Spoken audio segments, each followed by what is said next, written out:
여러분 얼마나 복이 많은 분들입니까? 이와 같이 우리가 소중하다는 마음, 부처님 법을 만나서 다행이라는 마음, 정말 소중하다라는 마음으로 우리가 닦아 나아가야 됩니다. 예, 소중한 나, 무한 행복, 소나무의 광우입니다. 와, 안녕하세요. 안녕하세요. 예, 만나서 반갑습니다. 반갑죠? 예, 아유, 너무 반가워요. 저 복령사 와서 깜짝 놀랐어요. 왠지 아시죠? 절이 너무 예뻐서. 그래서 우리 PD님하고 같이 복령사 들어오면서 야, 참 절 예쁘다 감탄하면서 왔는데, 제가 우리 저 안내해 주신 스님께 여쭤봤어요. 이걸 어떻게 이렇게 다 관리하시냐 했더니 우리 봉사해 주시는 신도님들이 아주 정성껏 관리해 주신다라고 그렇게 덕담을 하시더라고요. 그래서 여러분들 이렇게 얼굴이 훤한 걸 보니까 좋은 도량 살아서, 그리고 복을 많이 지어서 이렇게 얼굴이 훤하신가 보다라는 생각이 들었습니다. 그렇죠? 예. 이렇게 여러분들 만나 뵙게 되어서 진심으로 반갑고요. 사실 제가 우리 복령사에 묘엄 큰 스님 계셨죠? 그 묘엄 큰 스님을 굉장히 존경했어요. 그래서 묘엄 스님 일대기를 보다가 그 젊었을 적에 능엄주 가피 받은 이야기도 제가 소나무에서 소개한 적이 있었거든요. 그래서 언제 복령사 한번 가야지 했는데 워낙 바빠서 언제 가보나 했는데 오늘 또 이렇게 영광된 자리를 마련해 주셔서 우리 주지 스님 포함해서 우리 많은 신도분들께 진심으로 감사드립니다. 그래서 오늘 여러분들께 재미난 이야기 전해드리고 싶은데요. 오늘 또 백중 오제죠. 또 이렇게 백중이라서 많이들 오셨나 보다. 예, 또 아니에요. 광우스님이 와서 많이 온 거예요. 이러려고 그랬죠. 예, 원래 많이 온다고 들었어요. 예, 복령사 신도분들 워낙 불심이 깊어서 이렇게 법회에 항상 많이 동참하신다 라는 이야기를 들었습니다. 그래서 여러분들 이렇게 더운 날 또 백중을 통해서 나와 인연 있는 우리 조상님 영가, 그리고 우리 부모 영가, 또 나와 인연 있는 주인 있거나 주인 없는 모든 외로운 영가들을 위해서 이와 같이 큰 공덕을 짓고 있는 것에 대해서 정말 흐뭇한 마음이 일어납니다. 우리가 백중이라고도 하고 우람분절이라고도 하죠. 그래서 우람분절에 대한 그 이야기는 여러분들 다 들으셔서 아실 거예요. 우리 부처님 10대 제자 중에 신통제일이었던 어느 스님? 예, 목련 스님, 목건련 스님이라고도 하죠. 목련존자의 어머니가 지옥에 떨어졌는데 도저히 목련존자의 신통력으로는 어머니를 지옥에서 구해낼 수가 없는 거예요.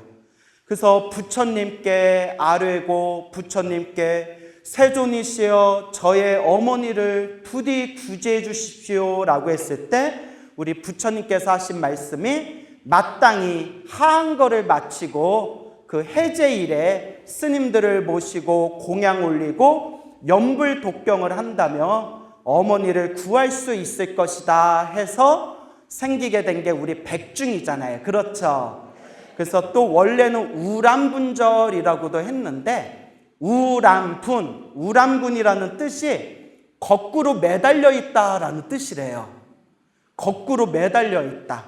그래서 거꾸로 매달려 있는 고통을 당하고 있는 나와 인연 있는 영가들을 제를 통해서 구제하는 것이 바로 우람분제가 되겠습니다.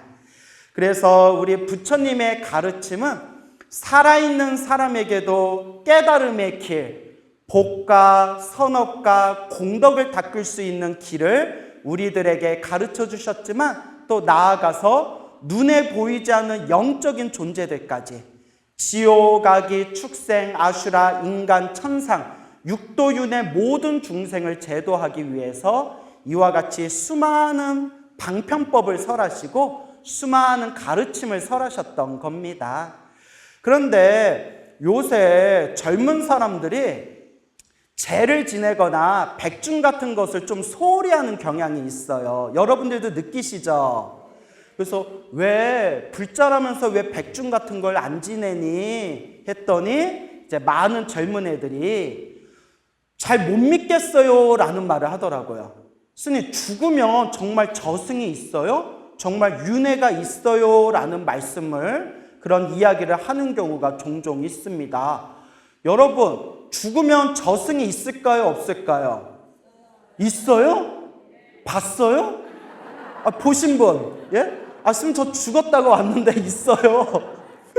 예? 여러분, 염라대왕은 본 적 있어요? 없어요? 없어요. 근데 여러분, 저도 처음에는 머리 깎고 출가할 때 오직 참선만 하리라.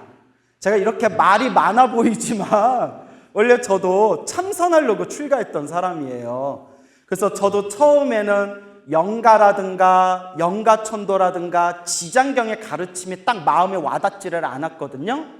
근데 제가 절집에 있으면서 부처님 가르침 공부해보고 제가 직접 연불하고 수많은 일들을 목격하고 체험하면서 이 도리를 무시할 수 있다 없다, 무시할 수가 없구나라는 것을 확연히 느끼게 되었습니다. 그리고 실제로 제가 여러분들한테 농담 삼아 죽어봤어요? 염라대왕 본 적 있어요? 라고 제가 농담을 던졌잖아요. 실제로 제 주변에 염라대왕 만나고 오신 분들이 실제로 계세요. 그래서 염라대왕 만나고 오신 분들의 이야기를 또 소나무에서 여러 번 말씀을 드렸을 거예요. 기억나시죠?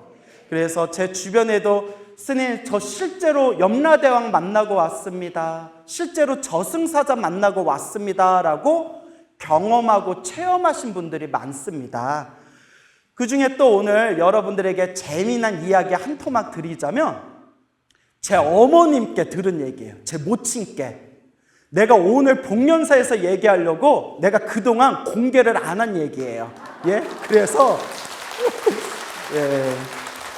또 순진하게 믿으시네. 예. 자, 그래서 그동안 얘기를 안 했던 건데 어머님이 저에게 직접 모친이 해주신 얘기인데 저의 어머니 모친께서 젊었을 때부터 친하게 지냈던 그런 보살님이 계세요. 자, 아직도 기억나요. 어렸을 때 제가 아줌마 하면서 따라다녔던 기억이 있거든요. 그 제가 어렸을 때 아줌마하고 따라다녔던 그 보살님이 실제로 겪고 저희 어머니께 해주신 얘기예요. 그분이 수원의 지동이라고 있죠. 몇십 년 전에 수원 지동에서 몇십 년 전에 순댓국밥집을 하셨대요. 요 지동이 지금도 순댓국밥으로 유명하죠. 예, 그래서 저희 어머니가 그러는데 옛날에는 지동을 미나리깡이라고 불렀대요. 맞나요? 예, 그래서 미나리가 하도 많아가지고 미나리깡이라고 불렸던 곳이 지동이었는데 거기에 그 보살님이 젊었을 때 그 동생이랑 친하게 지내던 여동생이랑 함께 지동에서 순대국밥집을 했는데 그 옆에 쪽방이 하나 있었대요. 쪽방. 그래서 이제 식당이라다가 피곤하면 그 쪽방에 가서 다리 뻗고 좀 누워있고 또 밤에 그 늦게까지 그 손님들이 술 드시고 나가면 집에 들어가기 뭐하면 그냥 추운 날에 그 쪽방에서 이렇게 문 잠가놓고 같이 잠을 자던 휴식 공간 쪽방이 있었대요. 그 식당 옆에. 그런데 어느 날 늦은 밤에 야, 오늘은 쪽방에서 자자, 피곤하다 해가지고 동생이랑 쪽방에 이렇게 들어가서 이렇게 잠이 들었는데 눈을 딱 떠보니까 병원이더래요.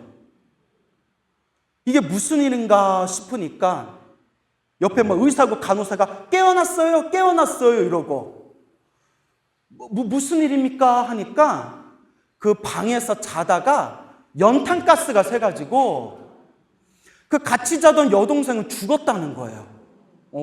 슬프죠. 그리고 며칠 동안 혼수 상태에 빠져 있다가 지금 의식이 깨어난 겁니다 라고 옆에서 다 설명을 해주는 거예요.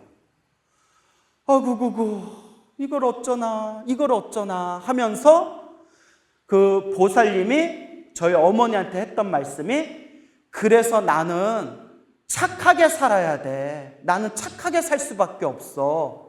왜냐면 그때 나 염라대왕 만나고 왔어 이러시더래요. 무슨 말이냐, 그때 쪽방에서 잠이 들었는데 아주 깊은 꿈을 꿨대요. 아주 깊은 생생한 꿈을 꿨는데 터벅터벅 한없이 길을 걷다가 어디 큰 집이 나오고 집 안에 쓱 들어가니까 높은 평상 위에 염라대왕이 딱 앉아 있더래요. 그래서 염라대왕이 이렇게 부르더니 네 이름이 무엇이냐? 예, 제 이름이 아무개입니다 하니까 염라대왕이 싹 살펴보더니, 명부를 살펴보더니 애기야, 아가 이렇게 부르더래요. 애기야, 아직 명이 남았는데 어쩌다 여기까지 왔느냐 이러더래요. 아직 너의 명이 남아있는데 어쩌다 여기까지 왔느냐. 내가 너를 빨리 돌려보내줄 테니까 네가 본 것은 지금 다 사실이다. 네가 다시 세상으로 돌아가서 네가 의식을 차리게 되거든. 네가 지금 본 이 모든 게 다 사실이니까 다시 내 앞에 올 때까지 착하게 살아야 된다. 나중에 다시 부르겠다 하면서 아가야 어서 가거라 하면서 하얀 개, 백구 있죠, 백구. 하얀 개를 딱 이렇게 보여주면서 요 강아지만 따라가거라 이러더래요. 그래서 백구가 그 자그만 개였대요. 아직도 생생하시대요. 살랑살랑 그 꼬리를 흔들면서 개가 쫄쫄쫄 가는 걸 하염없이 그렇게 따라갔대요. 그 개가 이렇게 걷다가 엄청나게 큰 다리가 나오더래요. 정말 끝을 알 수 없는 큰 강이 흐르고 있고 그 강에 엄청나게 큰 다리가 있는데 걔가 그 다리를 막 이렇게 올라가더래요.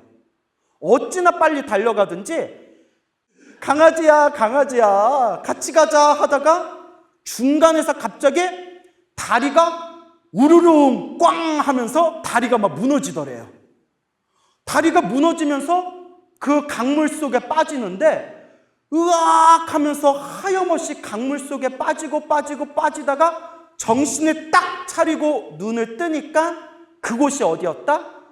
병원이었다는 거예요.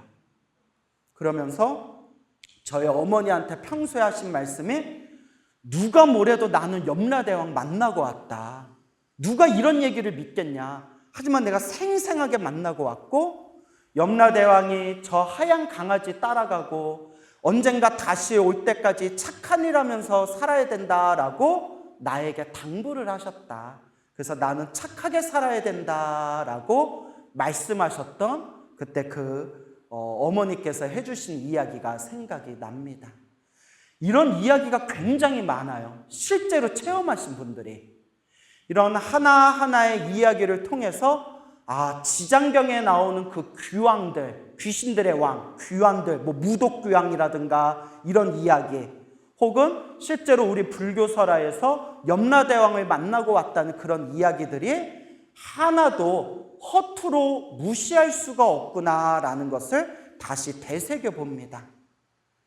그래서 이와 같이 우리가 눈으로 보건 눈으로 보지 못했건, 귀로 듣건 귀로 듣지 못했건, 우리 앞에 펼쳐진 수많은 현상들에는 우리가 다 머리로, 지식으로 헤아릴 수 없는 그런 오묘한 영적인 세계들이 있다. 바로 그 연장선상에서 우리가 이렇게 마음을 모아서 백중기도를 올리고 나와 인연 있는 조상님들, 그리고 먼저 세상을 떠나신 부모님들, 그와 같은 나와 인연 있는 분들을 위해서 간절한 마음으로 부처님께 기도하고 염불하고 선업과 공덕을 짓는 것, 이것은 아주 중요한 불자자의 의무이고, 또한 우리가 스스로 복과 선업과 공덕을 닦을 수 있는 하나의 방편이다라는 것을 꼭 명심하셔야 됩니다. 믿습니까, 여러분? 예.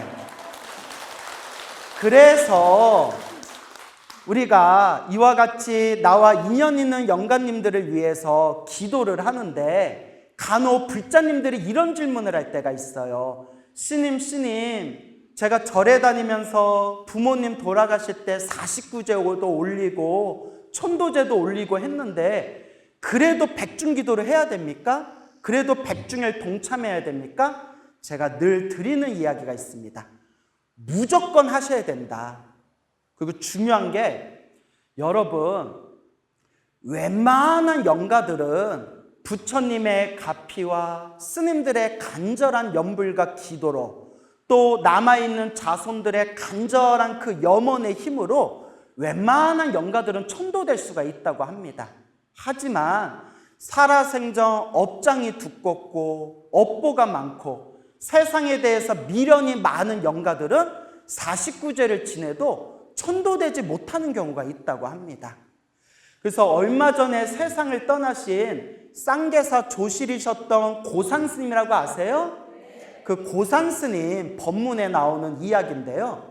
고산스님께서 젊었을 적에 부산에 있는 어느 사찰에 주지를 가셨대요. 그래서 법당을 가봤더니 그 법당 밑에 오래된 그 돌아가신 분들 제사 지냈던 그 사진들하고 영가 위패 같은 게 꽉 차 있더래요. 그래서 아유, 이렇게 제를 지내고 난 뒤에 이렇게 사진과 위패들을 이렇게 함부로 내팽개쳐서야 되겠는가 싶어가지고 그걸 싹 모아가지고 그걸 이제 불에 태우려는데 그래도 스님께서 그래도 불에 태우기 전에 자, 모두들 좋은 데로 가십시오 라고 3일 동안 제를 지내드렸대요. 그렇게 3일 동안 제를 지내드리는데 제를 지내는 3일 동안 꿈에서 5만 사람들이 다 보이더래요. 삿갓을 쓴 사람, 보따리 들고 있는 사람, 아기를 업고 있는 사람, 젊은 사람, 나이 든 사람, 남자, 여자 할 것 없이 5만 사람들이 보이면서 어딘가 먼 길을 떠나고 있더래요. 그래서 꿈속에서 고산 스님이 그 먼 길 떠나는 수많은 사람들 붙들고 어디 가시오 하니까 새로운 주인이 떠나라고 하니 그 주인이 알아서 갈 곳을 정해주겠죠 라고 얘기하더래요. 그래서 잠에서 깼는데 희한하다 내가 살다가 별꿈을 다 꾼다 해놓고 3일 제를 다 마치고 소대에서 그동안 몇 년 동안 쌓여 있었던 사진과 위패를 태우려고 딱 갖다 놨는데 그 사진에 나와 있는 사람들 얼굴이 다 어디서 봤던 사람이에요? 꿈에서 봤던 사람들이래요. 부디 좋은 데 가십시오. 제가 간절하게 제를 올렸으니 부처님 연불소리 들으면서 부디 극락왕생 하옵소서 하면서 이제 간절하게 연불해 주면서 그걸 다 태우셨대요. 그러면서 하시는 말씀이 49제 지냈다고 다 천도된 게 아니더라. 그분들이 다 천도됐으면 스님 꿈에 왜 나타났겠어요? 그죠? 천도가 되신 분들 꿈에 안 나타나요. 그런데 그 절에 머무르고 있다가 새로 오신 주지 스님이 떠나라고 하니 주인이 떠나라고 하니 가야겠지요. 주인이 우리 갈 곳을 정해주겠지요 라는 꿈을 꿨던 거예요. 그래서 제가 우스갯소리로 이런 말을 해요. 그러면 스님, 그 49제 힘들게 지냈는데도 천도가 안 됐으면 우리는 어떻게 해요? 그래서 제가 뭐라고 하냐면 수지 맞는 장사다. 왜냐? 네 몸에 붙을 거 어디다 모셨다? 법당에다 모시지 않았냐? 어쨌거나 천도는 못 돼도 어디다 모셨다? 우리 절에다 모시지 않았느냐라고 이제 제가 우스갯소리로 얘기를 합니다. 그래서 어른 스님들이 항상 하시는 말씀이 한 번 갖고 끝내지 말아라. 평생 조상님들과 부모님의 효를 갚는 마음으로 항상 백중 때 기도를 올리고 항상 나와 인연 있는 영가분들을 위해서 연불공덕을 짓고 항상 부처님의 가피공덕을 지어야 된다라고 말씀을 하셨습니다. 그래서 지장경에 나오죠. 지장경에 분명히 나오기를 나와 인연 있는 영가들을 위해서 공덕을 짓되 영가들에게 가는 공덕은 7분 중에서 몇 분이 가고 1분이 가고. 야, 역시 우리 복년사 신도분들이라서 유식해요. 그런 것도 아시고. 자, 그리고 7분 중에서 6분의 공덕은 누가 받는다? 예, 바로 공덕을 지은 살아있는 사람이 받는다. 즉, 나와 인연 있는 영가분들을 위해서 공덕을 짓는 것은 영가만을 위한 혜택이 아니라 살아있는 나, 살아있는 우리 불제자들이 복가, 선업가, 공덕을 짓는 아주 수승한 방편이다라는 것을 꼭 명심하셔야 됩니다. 알겠죠?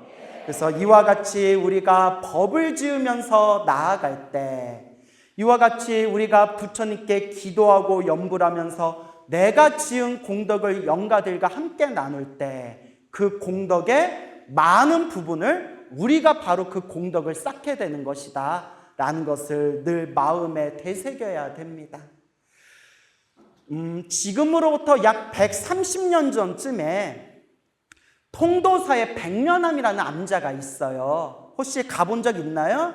예, 있으시구나. 통도사 백련암이라는 암자에 정진이라는 스님이 계셨대요. 정진 스님. 이 정진 스님이 울산, 고향이 울산이었던 분인데 아버지가 세상을 떠나시고 난 뒤에 아버지를 위해서 49제를 잘 지내드렸대요.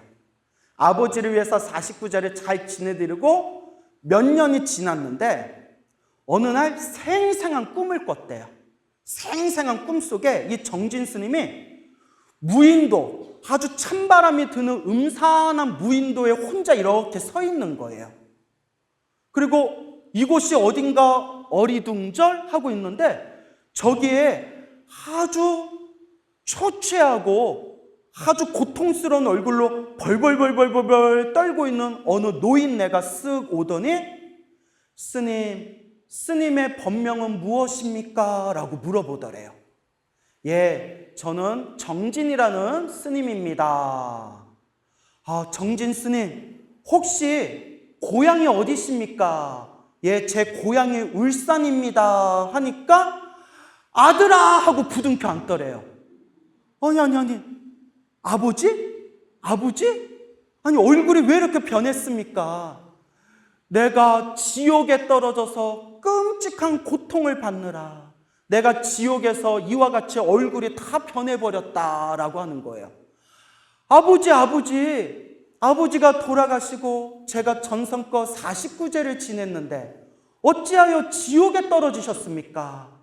네가 나를 위해서 정성껏 49제를 지내준 걸 내가 다 안다. 그런데 살아있을 때 너무나 나쁜 업을 많이 지어서 49제로 그 업장을 다 소멸하지 못하고 네가 아니었으면 더 큰 지옥에 떨어졌을 텐데 그나마 우리 정진 스님, 내 아들이 나를 위해서 제를 지내준 덕분에 그나마 약한 지옥에 떨어지게 되었다. 하지만 지금도 그 고통이 너무나 끔찍하구나 하면서 그래도 네가 나를 위해서 제를 지내주고 네가 나를 위해서 염불하고 공덕을 지어준 덕분에 염라대왕의 허락을 받고 내가 꿈에서 너를 이렇게 만나게 된 것이다 하면서 눈물을 쭈르륵 흐르더래요. 아버지 어쩌다 이렇게 됐습니까? 어떻게 해야 아버지를 제가 구할 수 있겠습니까? 라고 하니까 그 지옥에 빠진 아버지, 정진 스님의 아버지가 하시는 말씀이 같이 지옥에 있었던 사람이 있었는데 그 지옥에 빠진 그 사람의 아들이 그 부모님을 위해서 법화경을 독송해서 무엇을 독송해서? 법화경을 지극정성 독송해서 지옥에서 구제받은 일이 있었다. 그러니 아들아, 정진 스님아, 나를 위해서 법화경 공덕을 지어다오 하면서 눈물을 주르륵 흘리면서 그렇게 꿈에서 딱 깨어났대요. 온몸에 소름이 쫙 끼치면서 이러면 여러분들 에휴 개꿈 이러시겠어요? 아니면 야 법화경 독송을 지어서 우리 돌아가신 아버지께 회양해야 되겠다라는 생각이 들겠어요. 가만히 있을 수가 없겠죠. 그래서 법화경을 독송하되 내가 우리 아버지를 위해서 법화경 사경공덕을 지어야 되겠다 하고 전국을 돌면서 화주를 받았대요. 왜 화주를 받았냐? 돌아가신 아버지를 위해서 법화경을 금 있죠. 금으로 법화경을 쓰는 금자 사경, 금으로 된 글자로서 법화경을 사경하는 금자 사경을 올리기 위해서 전국에 탁발을 다니고 그리고 사경할 동안 모든 경비를 댈 수 있는 그런 시주를 모았다고 합니다.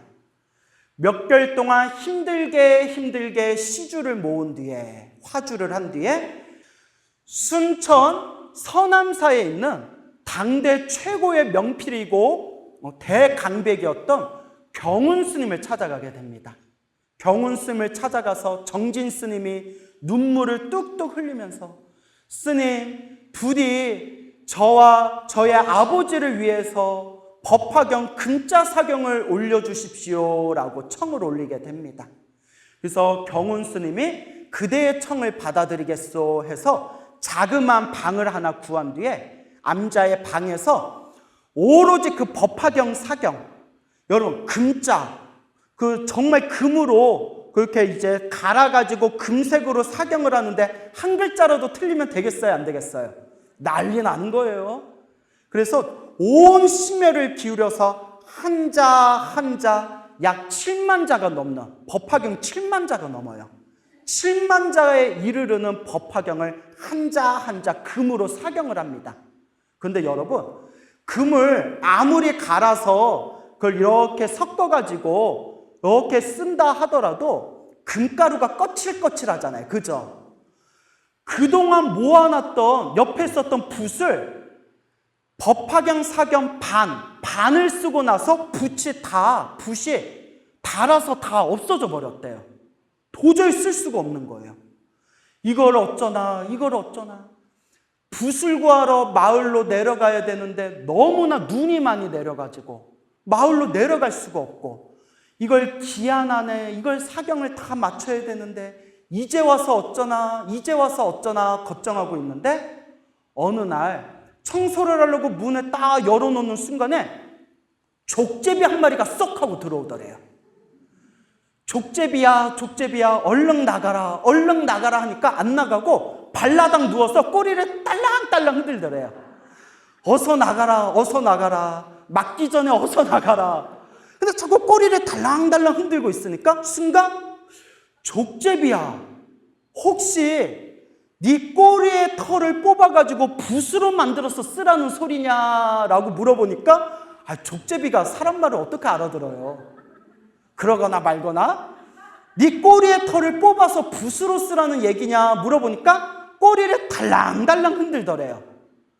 나무아미탑을 나무묘범 연하경, 나무아미탑을 나무묘범 연하경, 참으로 부처님 가피로다 하면서 족제비 털을 쏙 뽑아가지고 그걸 붓으로 만들어서 마지막 반 남은 그 묘범 연하경, 금자 사경을 모두 마쳤다고 합니다. 7만 자에 이르르는 법화경, 금자 사경을 모두 마치고 통도사 법당에서 부처님께 금자 사경집을 올린 뒤에 그 정진 스님의 아버지를 위해서 이제 공덕, 그렇게 크나큰 부처님의 공덕을 이루고 났고, 그 뒤에 정진 스님의 꿈에 아버지가 화난 모습으로 나타나면서 정진 스님 고맙습니다. 정진 스님 감사합니다. 천도되기 전에는 아들아 그러더니 천도되니까 그때서야 뭐라고 불러요? 정진 스님 덕분에 제가 좋은 곳에 갑니다 라고 인사하면서 아버지가 환한 미소를 지으면서 그렇게 환한 광명 속으로 사라지는 꿈을 꾸게 되었다라는 이야기가 지금까지 전해지고, 지금 말씀드린 그 족제비 털로 붓을 삼아서 한 글자 썼던 묘법 연하경 금자 사경집이 지금도 통도사 박물관에 보관되어 있다고 합니다. 이와 같이 나와 인연 있는 영가들을 위해서, 나와 인연 있는 부모님과 조상님들을 위해서 간절한 마음으로 기도하고 연불공덕을 짓는 것, 이것이 바로 부처님께서 우리들에게 간곡하게 말씀하신 진정한 효도의 의미가 되는 겁니다. 여러분들이 원래 알아서 기도를 잘하셨고 원래 알아서 백중기도도 잘하셨겠지만 이런 하나하나의 이야기를 통해서 여러분들이 이와 같이 우리가 지금 닦고 있는 이 연불 하나와 우리가 이와 같이 두 손 모아서 독송하고 있는 경전 한 구절 한 구절 한 말씀 한 말씀이 바로 나와 인연 있는 모든 영가들을 천도하고 또한 내 스스로 내 마음의 공덕 창고에 복과 선업을 짓는 것이다 라는 것을 끊임없이 명심하셔야 됩니다. 늘 불자님들께 말씀드리지만 이 세상에 허투는 없다. 이 세상에 허투로 사라지는 덧없는 것은 없다. 여러분들이 지금 짓고 있는 이 공덕과 기도의 힘, 연불의 힘이 알게 모르게 그대로 여러분들 마음의 공덕 창고에 다 쌓이고 있는 것이다 라는 것을 꼭 명심하시길 바랍니다. 저와 인연 있는 어느 불자님이 있었는데 이 불자님이 오랫동안 지독한 악몽에 시달렸어요. 아주 지독한 악몽에 시달렸는데 어찌나 그 악몽이 지독했는지 자다가도 경기를 일으키면서 벌떡벌떡 일어났답니다. 그런데 요 보살님이, 요 불자님이 이 악몽에서 벗어나려고 용하다는 무당들 만나서 굿도 하고 부적도 붙이고 심지어는 식칼을 가슴에 올려놓고 자면 악몽이 사라진다는 어디에서 별 얼토당토 없는 얘기를 듣고 식칼을 가슴에도 올려놓고 잔 적도 있었대요. 이상하게 꿈만 꿨다 하면 그렇게 죽은 사람, 귀신들, 온갖 더러운 것들이 자꾸 꿈에 나타나더래요. 너무 힘들고 괴롭고 일주일에 6번을 악몽을 꾸다 보니까 그 스트레스가 극에 이르는 거예요. 그리고 자꾸 그런 악몽을 꾸면서 집안에 되는 일이 없더래요. 남편의 사업은 자꾸 기울고 아이는 자꾸 삐뚤어지고 자기는 막 그 스트레스 때문에 자꾸 짜증나고 화가 나고 이러다 정말 내가 죽는 거 아닌가, 내가 죽는 거 아닌가, 정말 죽고 싶다 할 정도로 너무 괴롭고 힘들었답니다.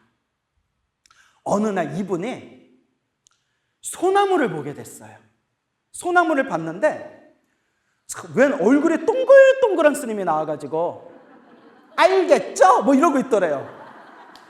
그래서 그분 말씀이 요새는 중들도 개그하나? 이랬대요. 아니 그냥 그분 말씀이 그래서 근데 듣다 보니까 재밌더래요. 옛날 옛적 그 전설의 고향 보던 생각이 나더래요. 그래서 그냥 밤에 잠도 안 오고 잠들면 악몽을 꾸는데 이거라도 듣자 하고 그렇게 이제 소나무를 자꾸 보게 되었는데 제 입으로 얘기해서 미안한데 제가 원래 컨셉이 겸손이거든요. 내가 원래 컨셉이 겸손인데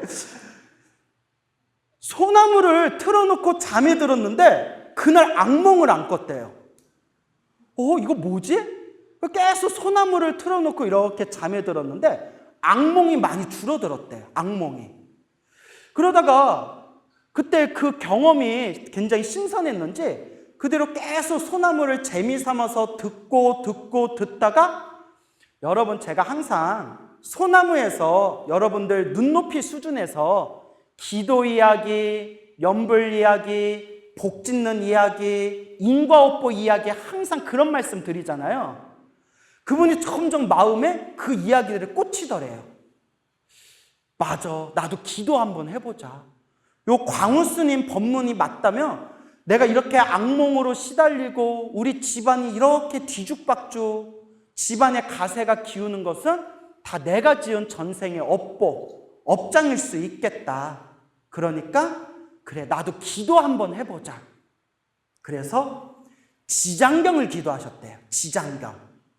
한글로, 우리말로 번역된 한글 지장경을 매일매일 읽으면서 남는 시간에 지장보살 연부를 했는데 악몽을 안 꾸더래요. 희한하다.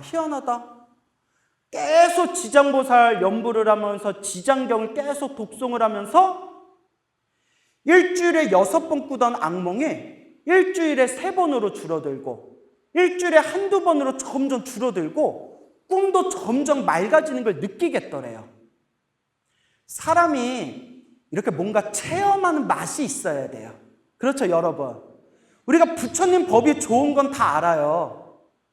내가 체험을 하거나 맛을 보지 못하면 나는 영험 없나 보다. 기도해봤자 아무 소용 없나 보다. 자꾸 이런 약한 마음이 생기거든요. 근데 이런 맛을 보면, 체험하는 그 맛을 보면 사람이 자꾸 하고 싶어하는 마음이 생겨져요. 솔직히 우리 중생 마음이 그렇잖아요. 그 뒤부터 더 열심히 지장경을 독송하고 더 열심히 지장보살을 연부를 했는데 몇 개월이 지난 뒤에 꿈속에서 수많은 사람들이 하얀 옷을 입고, 헤아릴 수 없는 수많은 사람들이 하얀 옷을 입고 밥상을 차려놓고 밥을 맛있게 먹으면서 막 꽹가리를 치고 막 춤을 추더래요. 들썩들썩 다들 환하게 밥 먹고 꽹가리 치고 북치고 장구치고 춤을 추는데 그때 어떤 하얀 옷을 입으신 할머니가 쓱 오시더니 고맙다, 얘야 고맙다 하면서 그 밥을 먹고 한바탕 춤을 추던 그 하얀 옷을 입은 사람들이 다들 어디론가 멀리 떠나는 꿈을 꿨대요. 그리고 꿈에서 딱 깼는데 보살님이 눈에서 눈물이 저절로 주르륵 하염없이 그렇게 눈물이 쏟아지더래요. 그러면서 마음속으로 지장보살 감사합니다 지장보살님이라는 마음이 저절로 이렇게 일어나더랍니다. 그리고 그날 이후로 지금까지 몇 년 동안 한 번도 악몽을 꾸지 않았대요. 그때가 마지막 꿈이었대요. 그리고 더 신기한 거는 그 꿈을 꾸고 나서 집안일이 점점 잘 풀리더래요.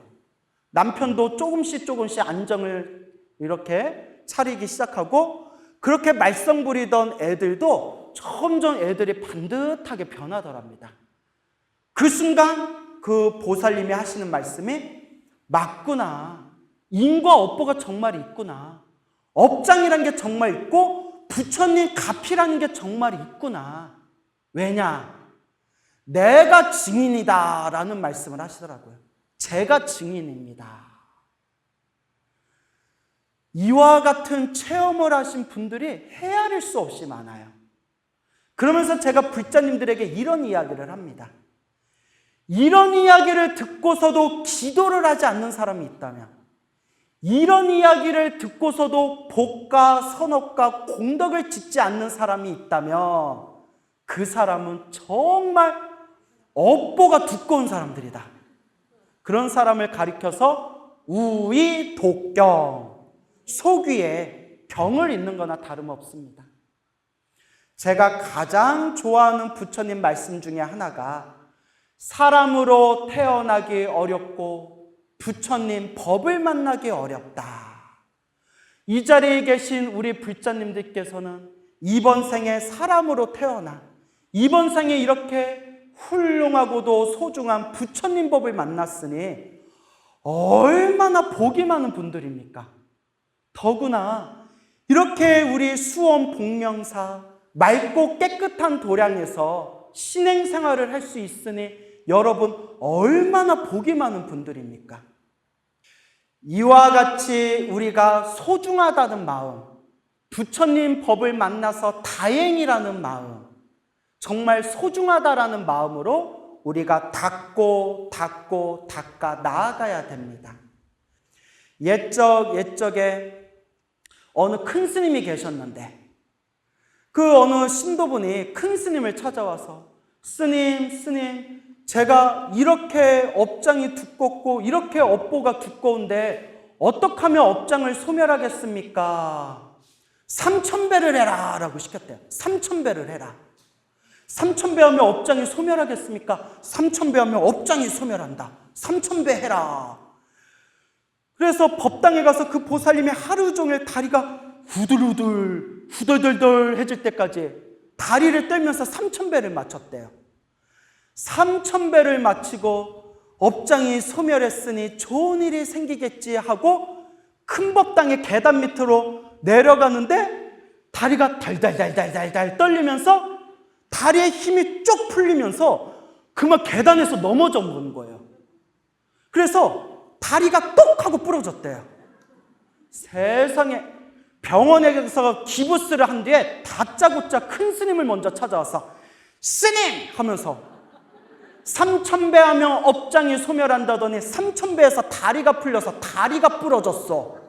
이게 업장 소멸이요 하고 따지니까 큰 스님이 고함을 냅다 지르면서 이놈아 하면서 네 업장이 두꺼워서 목이 부러질 뻔한 업을 3,000배에서 뭐가 부러진 걸로?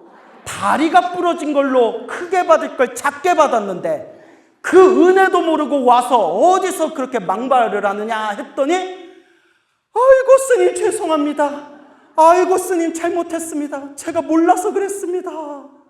하면서 눈물을 뚝뚝 흘리면서 크게 받을 업을 작게 받은 걸 제가 모르고 큰 스님께 제가 험한 말을 했습니다. 제 구업을 참회합니다 하면서 또 쩔뚝쩔뚝 이렇게 계단을 내려가더래요.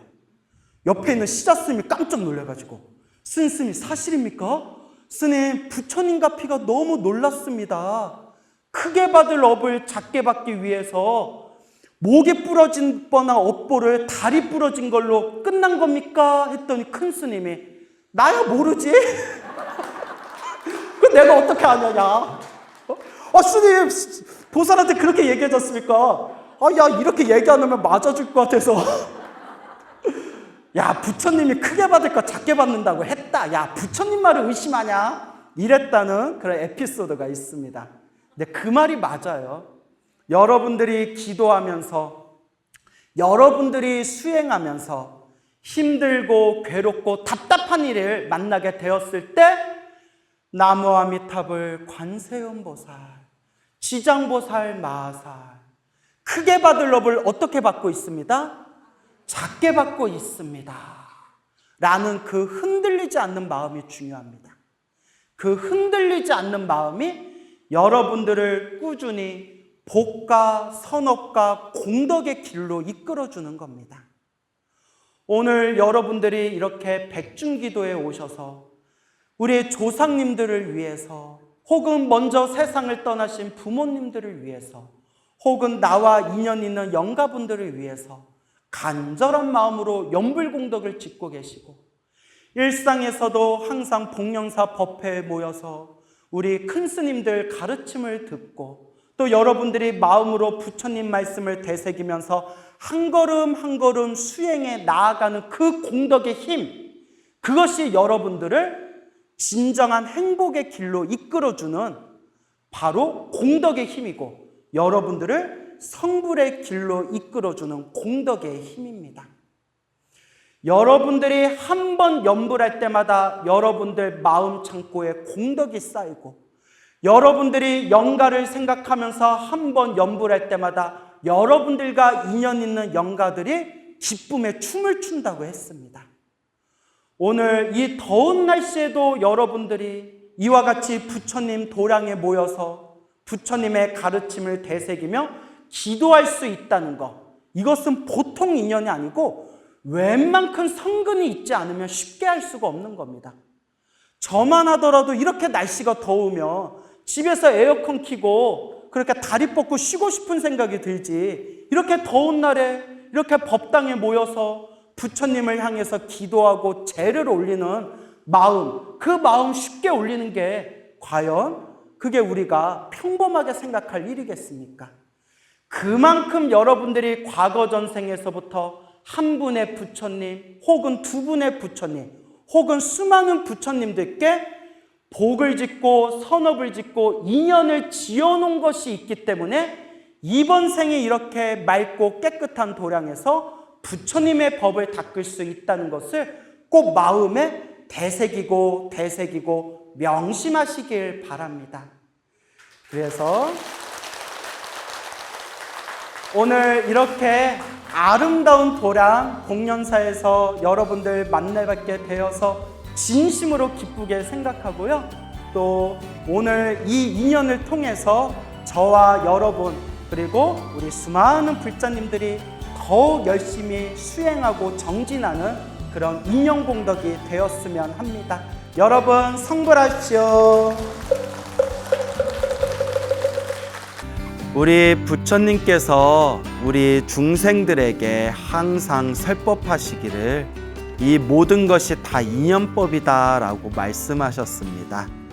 좋은 일도 나쁜 일도 행복도 불행도 모두 다 내가 지은 업의 인연이다. 인연법이다. 그래서 우리는 끊임없이 복을 짓고 선업을 짓고 공덕을 쌓을 수 있도록 노력해야 됩니다. 그래서 우리 부처님께서 우리 중생들을 모두 다 깨달음의 길로 인도하기 위해서 그 중생 수준에 맞춰서 중생들 눈높이에 맞춰서 법을 설하셨습니다. 부처님께서 중생들 수준에 맞춰서 중생들 눈높이에 맞춰서 그 법을 설하신 것을 대기설법이라고 부릅니다. 대기설법. 중생의 근기에 맞춰서 수준에 맞춰서 법을 설하셨다. 이와 같이 수많은 중생들을 위해서 수많은 법을 설하셨으니 그 법을 우리가 흔히 84,000법문이다라고 부르고 있습니다. 그리고 그 84,000법문을 모아놓은 것을 우리가 흔히 8만대장경이다라고 부르고 있죠.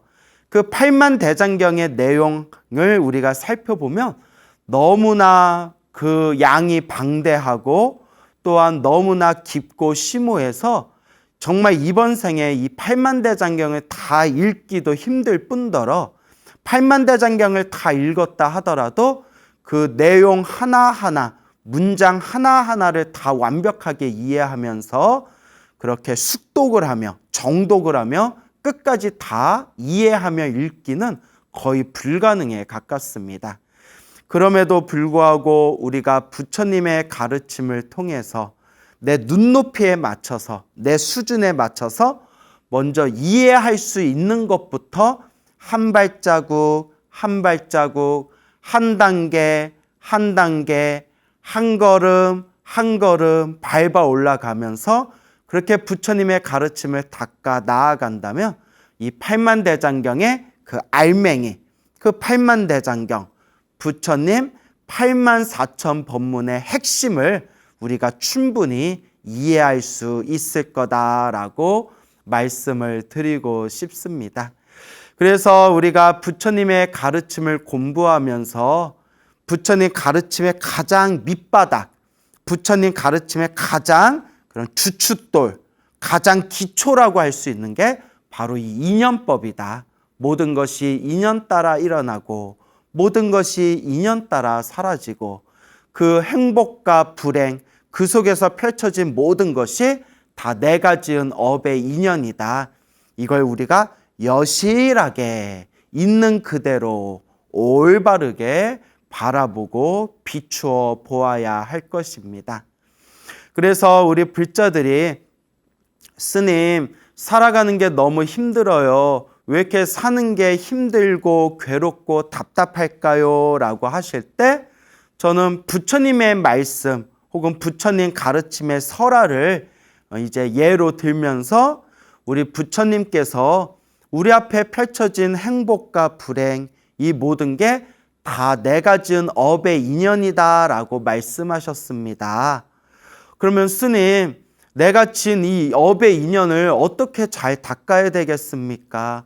어떻게 해야 힘들고 괴롭고 답답한 이 상황을 소멸할 수 있고 어떻게 해야 내 인연을 내 업의 인연을 어떻게 해야 잘 닦아나갈 수 있겠습니까? 그럴 때마다 우리 불자님들께 딱 세 가지를 명심하십시오. 첫째, 기도를 많이 해라. 기도를 많이 해라. 특히 업장소멸, 참회 기도를 많이 해라.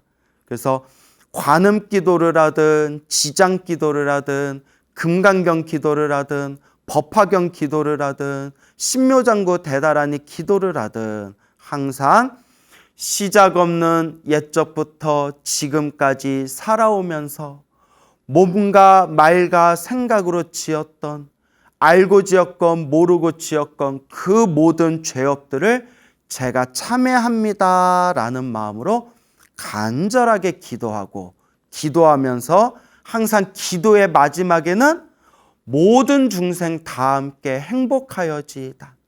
모든 중생이 괴로움에서 벗어나 모든 중생이 다 함께 영원한 행복을 얻어지이다 라고 모든 중생들의 행복을 발언하면서 이와 같이 기도하면 업장이 빨리 소멸하고 선업공덕이 빨리 늘어나게 될 것입니다. 이것이 첫 번째고, 두 번째, 기도하는 것만으로는 부족합니다. 기도하면서 자꾸 복을 지어야 됩니다. 자꾸 필요한 분들에게 보시도 하고, 또 어디 필요한 곳에 가서 봉사도 하고, 또 내가 처해진 상황 안에서 조금이라도 몸과 마음으로 조금이라도 틈틈이 꾸준히 복을 지을 수 있도록 노력해야 됩니다. 그래서 이게 두 번째, 복을 지어라. 그래서 세 번째가 제일 중요하다. 그것이 바로 이 마음을 잘 쓰는 것. 결국 부처님의 84,000번문을 모아놓은 것을 우리가 8만대장경이라고 했을 때 이 8만대장경을 한 글자로 만들 수가 있다. 8만대장경을 한 글자로 딱 만들면 바로 마음심자, 마음심자가 된다. 결국 불교는 이 마음을 잘 다스리는 것, 마음을 잘 길들이는 것, 마음을 잘 닦는 것, 마음에 눈을 뜨는 것, 마음을 깨닫는 것, 이 마음이 바로 불법의 핵심이다. 그래서 첫째, 기도를 많이 해라. 둘째, 복을 많이 지어라. 셋째, 이 마음을 잘 닦아야 된다.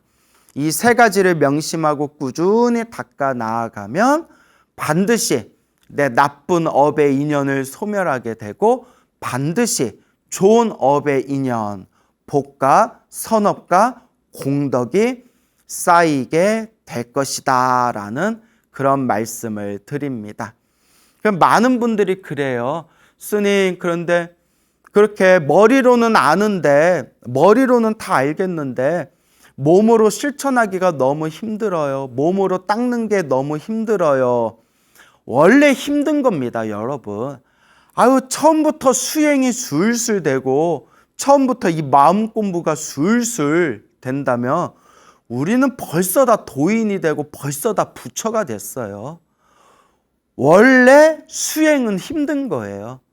시작 없는 옛적부터 탐욕과 성냄과 어리석음에 푹 물들어 버린 이 몸과 말과 생각의 업의 습관 때문에 자꾸 번뇌망상이 일어나고 자꾸 내가 이러면 안 되는데 하면서도 내가 몸과 말과 생각으로 자꾸 실수를 저지르게 되고 이쪽으로 가야 된다는 게 바른 길인 걸 알면서도 스스로 그 지독한 업의 장애에 걸려서 이쪽으로 가야 된다는 걸 알면서도 저쪽으로 가고 있고, 이렇게 끊임없이 내가 지었던 이 업의 습관에 의해서 이 수행을 하는 데 있어서 자꾸 장애가 생기고 어려움이 생기게 되는 겁니다.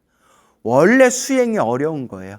어렵다는 걸 알고 꾸준히 한 걸음 한 걸음, 한 단계 한 단계 밟아 나아가는 것, 그게 바로 수행이 되는 것입니다. 그래서 우리 불제자들이 인생을 살아가면서 힘들고 괴롭고 답답할 때 바로 그때가 부처님께 의지할 때다. 그때가 바로 기도하고 복을 짓고 바로 마음 공부할 때다라는 것을 꼭 명심하셔야 됩니다. 얼마 전에 어느 여성 불자님에게 제가 직접 들은 이야기입니다. 어느 불자님께서, 어느 보살님께서 당신이 아주 큰 가피를 받으셨대요. 그래서 제가 무슨 가피를 받으셨는데요? 하고 여쭤보니까 그분 말씀이, 원래는 그분이 예전에 이렇게 절을 좀 다니셨대요. 이렇게 절을 좀 다니시다가 어느 순간에 점점 이 마음의 불심이 점점 이렇게 좀 가라앉아 버리면서 어느 순간에 한 몇 년 동안 절을 다니질 않았답니다.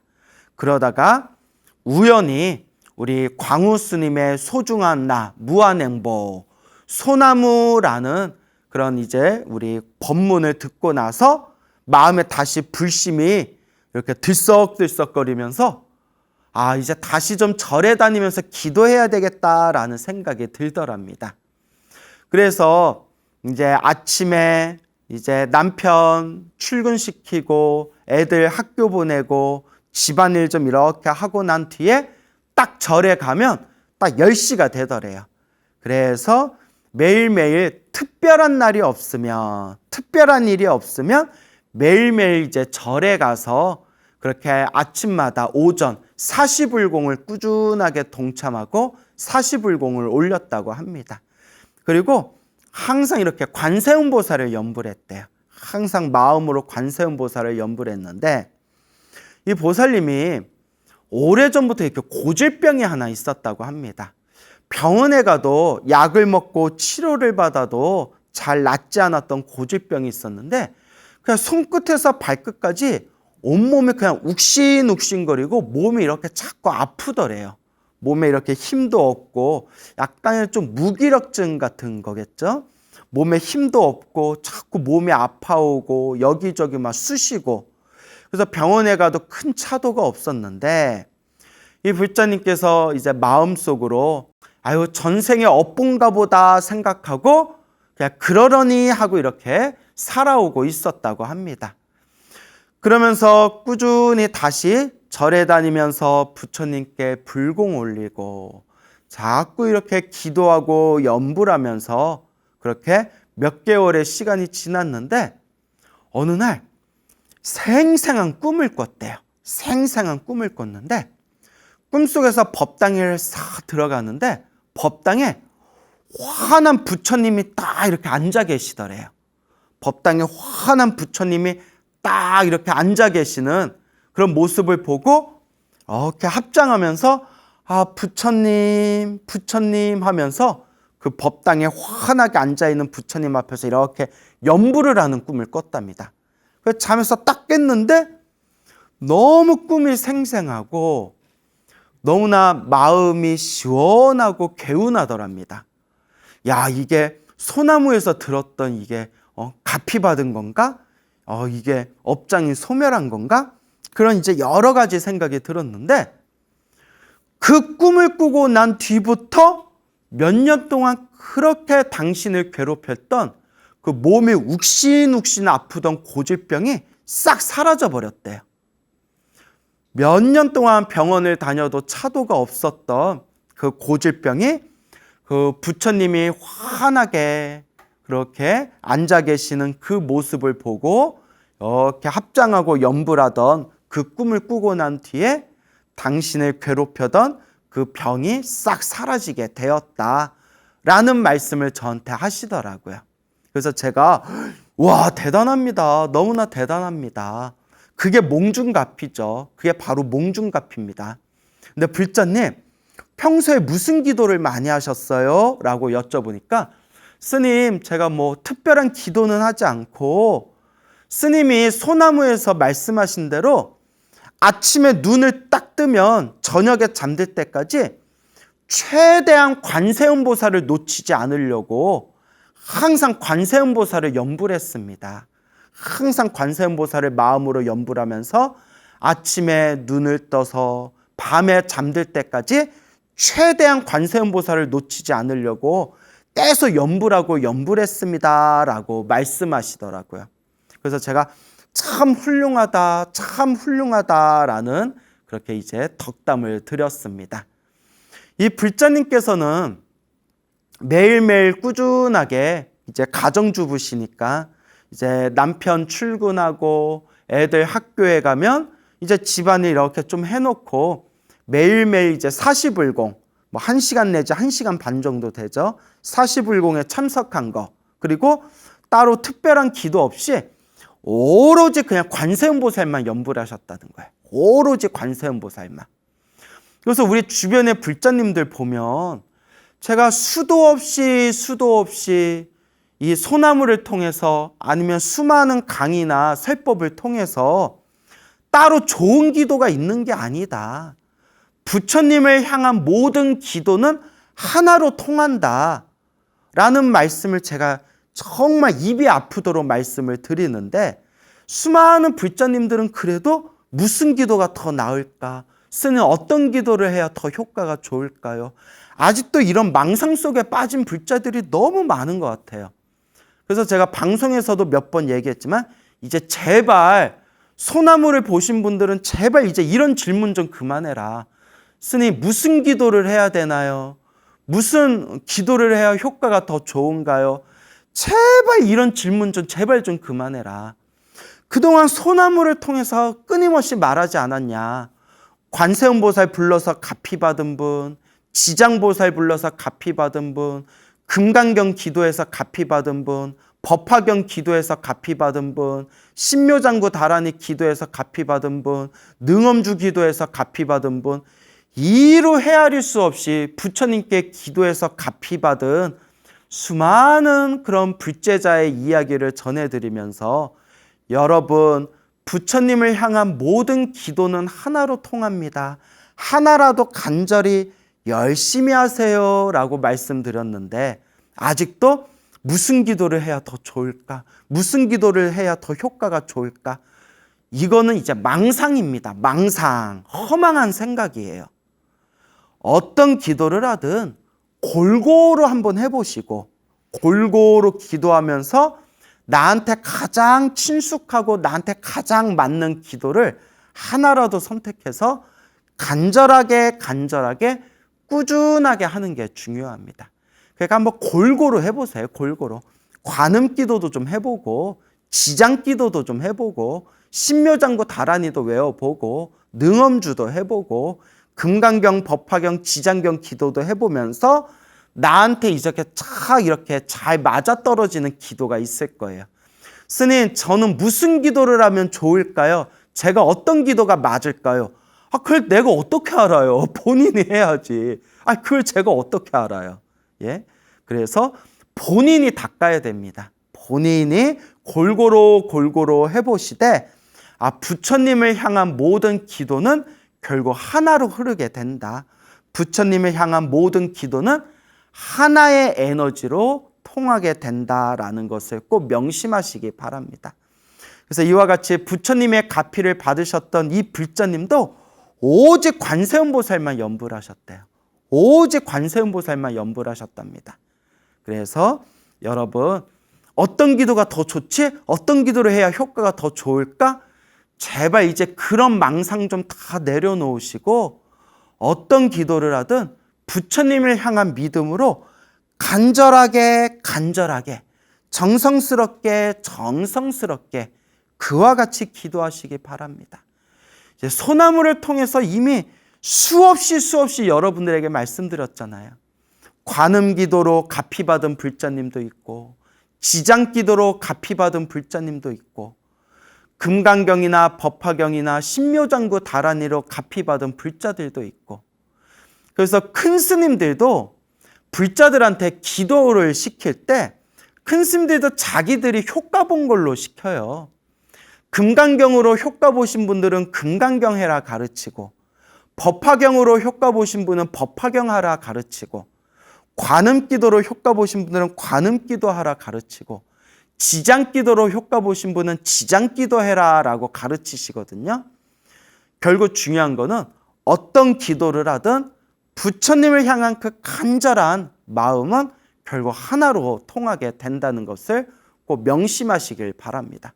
그래서 제가 약간 우스갯말로, 약간 농담입니다. 우스갯말로 제가 그동안 소나무에서 몇 년 동안 모든 기도는 하나로 통합니다라고 수없이 얘기를 했기 때문에 스님, 저 스님 팬인데, 그러니까 제 팬입니다라는 것은 소나무를 봤다는 얘기잖아요. 스님 팬인데, 스님 제가 기도하려는데 무슨 기도해야 될까요? 하면 나는 이제 그 사람 안 쳐다봅니다. 진짜. 나 그 사람 안 쳐다봐요. 예. 그렇게 얘기했는데 또 무슨 기도해야 좋을까요? 저는 무슨 기도해야 될까요? 그러면 저는 이제 정말 이 사람 내 팬 아니구나. 이 사람 소나무 안 본 사람이구나. 예. 하도 지긋지긋해서 여러분. 제가 오죽하면 내가 이렇게 열을 올리면서 얘기하겠습니까? 이제 이런 질문 좀 그만하라고. 그래서 뭐 이렇게 막 질문하시는 분들한테 그래요. 내가 소나무에서 이미 다 말해놨기 때문에 1편부터 천천히 한번 보라고. 1편부터, 소나무 1편부터 차근차근 들으시면 어떻게 기도해야 되는지, 어떤 마음으로 기도해야 되는지, 왜 기도를 했는데 효과가 없는 것처럼 느껴지는 건지, 왜 기도를 했는데 나쁜 일이 생기는 건지, 어떤 기도가 올바른 기도인지 이걸 소나무에서 다 설명해 놨으니까 1회부터 천천히 보시라고.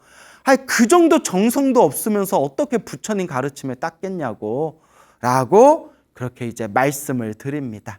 그러니까 근데 보세요. 이런 얘기 100번 해도 또 얼마 지나면 스님 저 소나무 팬인데 스님 저 무슨 기도해야 될까요? 그런 사람 또 나와요. 예, 제가 순간 흥분한 것 같습니다, 여러분.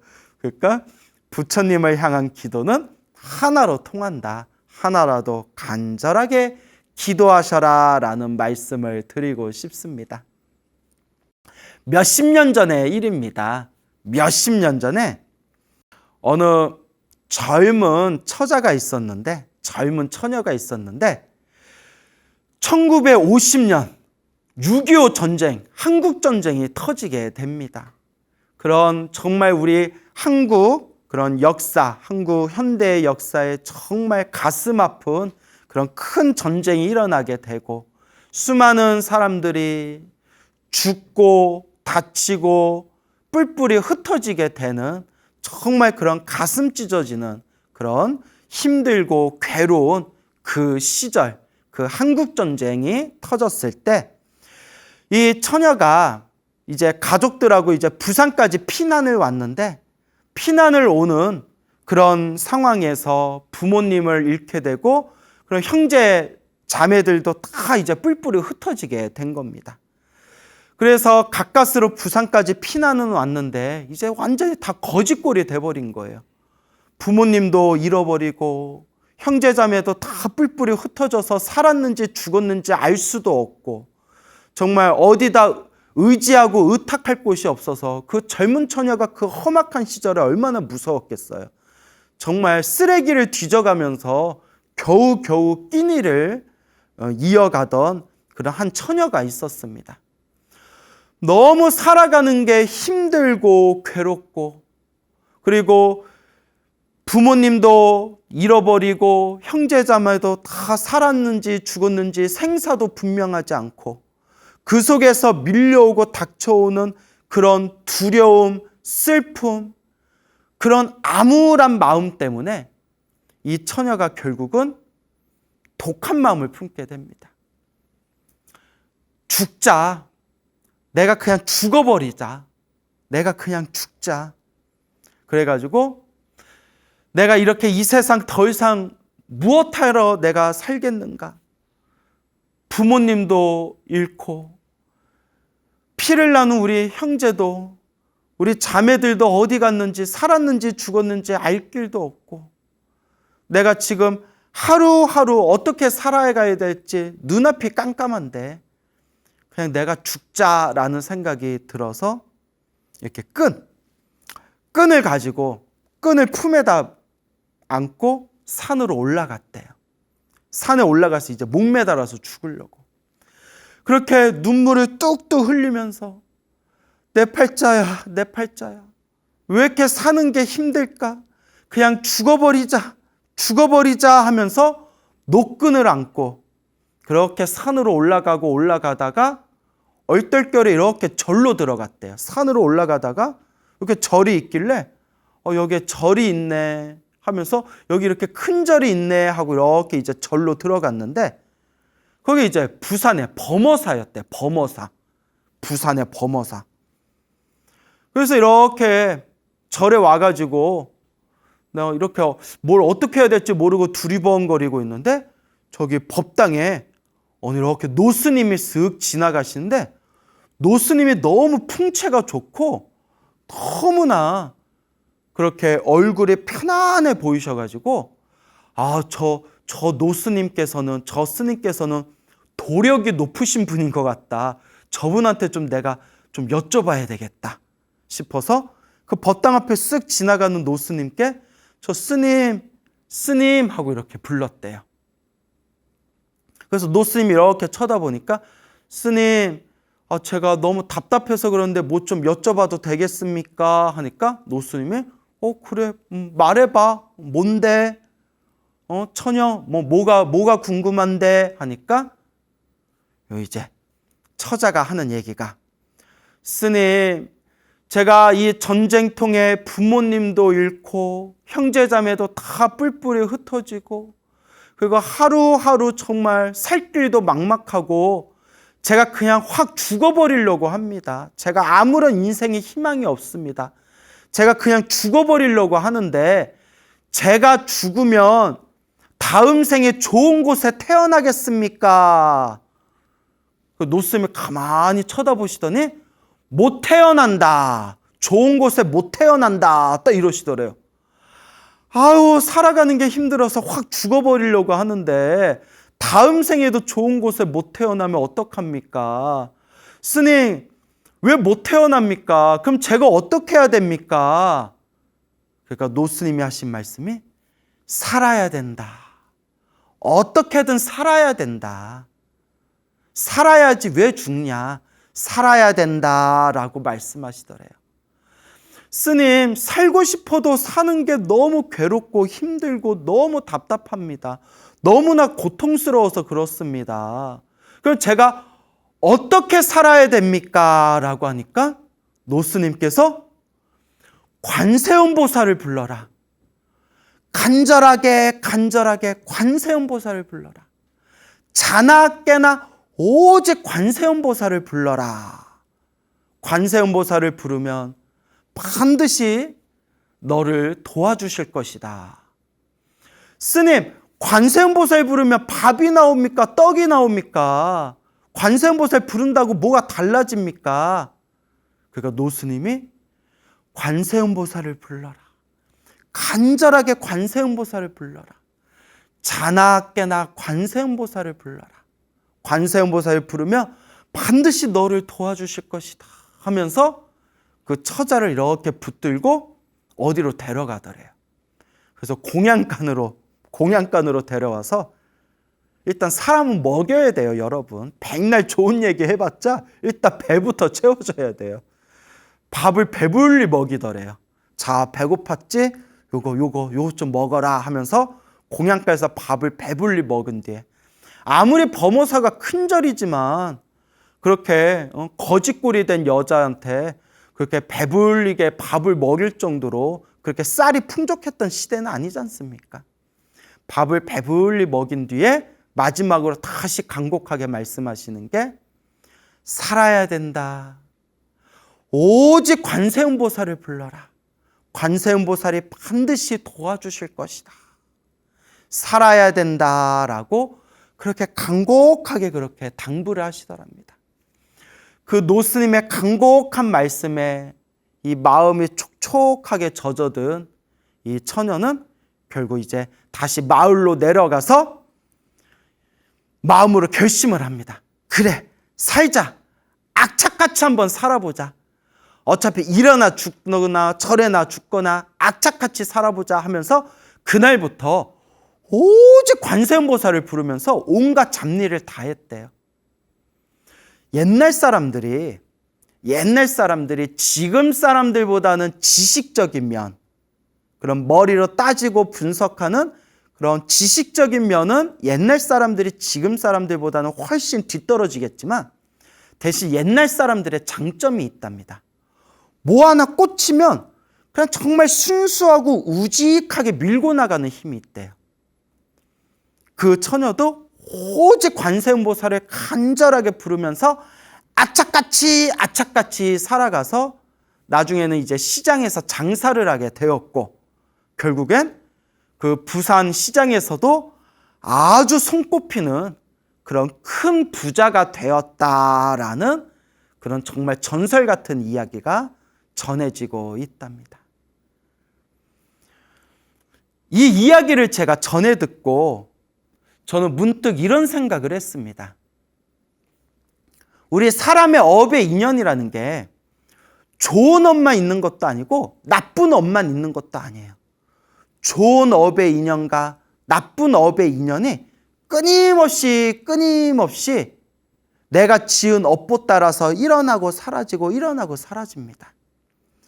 예를 들어서 부모 복은 있는데 자식 복이 없는 경우가 있고요. 또 부모 복은 있는데 남편 복이나 아내 복이 없는 경우도 있고요.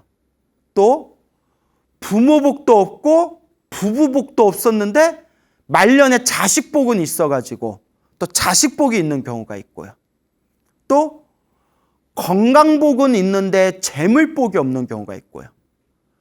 재물 복은 있는데 건강 복이 없는 경우가 있고, 그러니까 한마디로 모든 일들이 다 좋은 일만 있거나 나쁜 일만 있는 게 아니라 좋은 일, 나쁜 일, 내가 지은 업의 인연 따라 그 퍼센티지가 다른 것 같아요. 뭐 3대 7, 뭐 5대 5, 뭐 6대 4, 뭐 8대 2 이런 식으로 좋은 업이 많은 경우도 있고 나쁜 업이 많은 경우도 있고, 우리 업의 인연이라는 게 그렇습니다. 그것도 다 내가 지은 업보고 내가 지은 업연이죠. 근데 제가 이 6.25 전쟁을 겪은 이 처녀의 이야기를 딱 전해 듣고 느낀 게 무엇이냐면, 이 처녀는 일단 복이 많은 사람은 아니에요. 선업이 많은 사람은 아닙니다. 왜냐? 겉으로 볼 때 한창 시골에서 고향에서 부모님과 형제자매가 즐겁게 지내다가 한국전쟁이 터져버려서 숱한 고초를 당하게 되고, 눈앞에서 전쟁 때문에 사랑하는 그 부모님을 잃게 되고, 피를 나눈 형제자매가 뿔뿔이 흩어져가지고 살았는지 죽었는지 알 수도 없고, 부산까지 피난을 왔는데 하루 한 끼 먹기도 힘들게 하루하루 겨우겨우 끼니만 때우면서 살 수밖에 없었고, 이런 현상만 보면 정말 박복하구나, 정말 복이 없구나. 저 어린 나이에 전쟁을 겪으면서 저 한창 연애하고 사랑받을 저 젊은 나이에 눈앞에서 부모님이 전쟁에서 목숨을 잃고 형제자매 다 흩어지고 하루하루 먹고 살기도 힘들고, 오죽하면 끈을 들고 산에 가서 목매달아 죽을 생각을 했겠어요. 이것만 보면 박복하고 복이 없는 사람인데 왜 하필이면 죽으려고 산을 올라갔는데 그냥 물에 빠져서 죽어도 되고 혀 깨물어서 죽어도 되고 다른 산에 올라가서 죽어도 되는데 왜 하필이면 그 산에 올라가고, 그 산에 올라가다가 왜 하필이면 발걸음이 범어사, 왜 하필이면 절로 들어가고, 그렇잖아요. 갑자기 죽으려는 사람이 갑자기 여기 절이 있네 하고 절에 들어간 것도 이상하잖아요. 그리고 절에 들어갔는데 왜 하필이면 그때 법당에서 노스님이 지나가셨을까? 참 이게 이 인연법이라는 게 참 신기하지 않아요? 정말 죽으려고 산에 올라갔을 때 그 산이 아니었으면 어쩔 뻔했고, 범어사가 있는 산이 금정산이죠. 금정산이 아니라 저기 다른 산으로 갔으면 어쩔 뻔했고, 금정산 올라가는 길에 또 딴 길로 올라가가지고 범어사를 못 봤으면 어쩔 뻔했고, 범어사를 봤더라도 어차피 나 죽을 건데 절에 들어가면 뭐해? 라고 하면서 절에 안 들어갔으면 어쩔 뻔했고, 또 하필이면 그 절에 들어갔을 때 그 1분 차이, 2, 3분 차이로 그 법당 앞에 지나가는 노스님을 만나지 못했더라면 어쩔 뻔했을까? 과연 그 처녀는 과연 어떻게 되었을까? 이게 도저히 말로써 표현할 수 없는 정말 신기하고 미묘한 인연법입니다. 왜 하필이면 좋은 어변도 나쁜 어변도 왜 하필이면 그런 인연을 만났을까? 그래서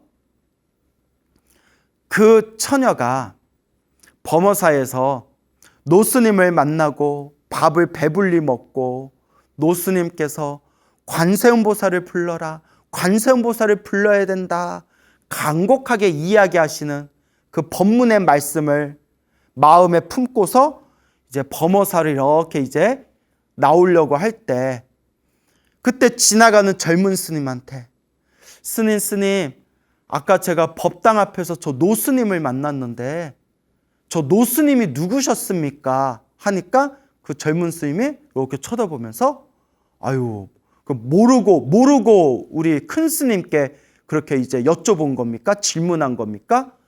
우리 범어사의 큰 스님이신 동산 스님이십니다. 동산 스님. 그 범어사의 큰 스님이시고 한국 불교 근대 현대사의 한 획을 그으신 동산 큰 스님이라는 분이 바로 그 노스님이었던 겁니다. 그때 그 노스님을 만나서 그 법문을 들을 수 있었던 그 인연이 과연 무엇이었을까? 그리고 아무리 좋은 얘기를 해주고 아무리 연부를 하라고 말해줘도 전혀 못 알아듣는 사람들이 있어요. 제가 그런 사람들을 숱하게 많이 만났어요. 기도하세요, 기도하세요, 연불하세요 해도 바빠서요, 힘들어서요, 나중에 할게요. 그렇게 기도해라, 연불해라 해도 해야 된다는 걸 알면서도 안 하는 사람도 있고 아예 하겠다는 마음을 내지 못하는 사람도 있습니다. 우리가 이런 사람들을 업장이 두꺼운 사람들이다라고 이야기합니다. 분명히 기도하고 분명히 부처님을 향해서 간절하게 연부를 하면 분명히 부처님 가피가 있는데도 이미 우리가 소나무에서 수많은 가피 받은 불자님들의 이야기를 그 수백 명의 이야기를 몇 년 동안 제가 전해드렸지 않습니까? 그런데도 연불하겠다는 마음을 내지 못하거나 해야 된다는 걸 알면서도 연불하지 않는 사람들을 업장이 두꺼운 사람들이다라고 이야기합니다. 그런데 정말 이 처녀가 정말 복없고 정말 박복하고 정말 업장이 두꺼운 사람이었다면 그때 그 동산 스님, 그 법당 앞에 계시던 노스님의 관세음보살을 불러라, 간절하게 관세음보살을 연불해라 라는 말을 듣고 마을로 내려가서 내가 오늘부터 열심히 관세음보살을 부르면서 악착같이 살겠다라는 마음을 과연 낼 수 있었겠습니까? 그나마 전생에 쌓았던 복과 선업과 공덕과 착할선, 뿌리근, 착한 뿌리, 성근이 있었기 때문에 관세음보살 연불해라 라는 그 노스님의 법문이 마음에 촉촉하게 젖어들면서 내가 이제부터 관세음보살을 열심히 연불하면서 간절하게 연불하면서 내가 반드시 살아남겠다. 반드시 관세음보살님이 나를 도와주실 것이다 하면서 우직하게 관세음보살을 연불할 수가 있었다는 겁니다. 이와 같이 우리가 이 처녀를 가리켜서 과연 복이 많은 사람인가, 복이 없는 사람인가 딱 잘라서 우리가 판단할 수 있는 것이 아니다. 이 업의 인연이라는 것은 정말 복잡하고 정말 미묘하고 정말 뒤섞여 있는, 한마디로 표현할 수 없는 정말 미묘하기 짝이 없는 것, 이것이 바로 업의 인연법이다 라는 것을 우리가 명심해야 됩니다.